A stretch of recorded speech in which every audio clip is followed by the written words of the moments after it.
feeding your rope properly has a lot to do with your grip. Can you tell that primarily I'm only really hanging on to my loop right there, right? So my slack is free to just slide and travel real easily there, right? So like you've heard me say several times, I'm tip conscious. I know where my tip is all the way around my head. So right here as I'm coming down with my hand, and that tip is out ahead of me, and it will pull, that tip will pull that slack. You notice that as I'm coming forward, I'm no longer squeezing and holding on to that slack. I'm allowing it to, I'm relaxing my grip and I'm allowing it to feed. You pull it back, feed it forward, pull it back, feed it forward.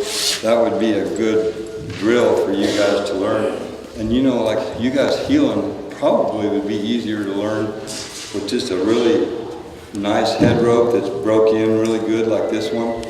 The Hondu's nice and straight. This rope feeds just so easy. Any questions about that? You see, you got to make sure that your rope is crossed over to do that.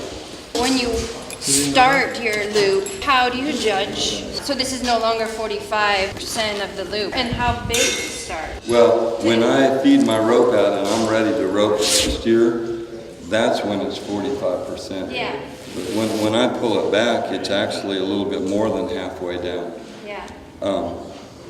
No, you don't want to, if you start with too much spoke, like say this here, you wouldn't be able to feel the tip very good. So you're probably not going to get the pull on the end of the rope that you need to. So starting back a little bit more to where you can feel the tip feels a little heavier, that will help you that tip to pull that slack out. It shouldn't take you forever to go ahead and find that balance. Like in one swing, basically, I know where my balance is. Naturally, I've done it all my life. I'm coming in and heeling the steer. I know right where to go to. Now, I did used to like overdo it to where I would feed, and then I'd have to pull this out of this coil to keep my hands apart. You don't want to overfeed it by no means.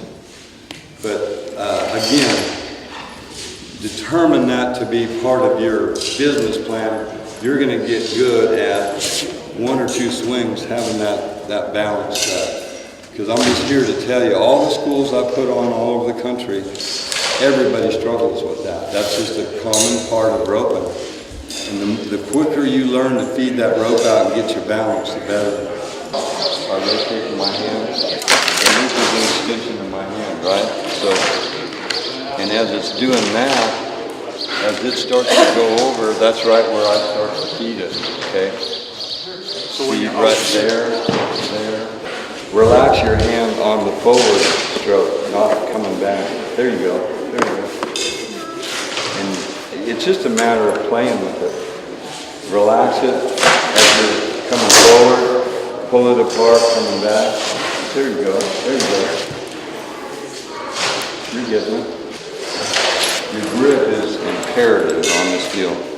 See how my grip is right there, down my fingers? Okay, now go with it. On the way down, on the way forward, relax your hand. Relax. Like, look here, how much am I actually going to need to feed right now? Just about 4 inches. I would recommend start like that because now, like somebody mentioned, I can still feel the tip and my spoke is only not even halfway. Okay, so just feed a little bit.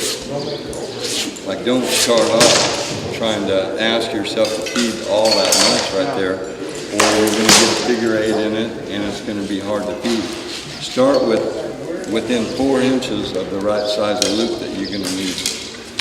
And then just feed just that little bit.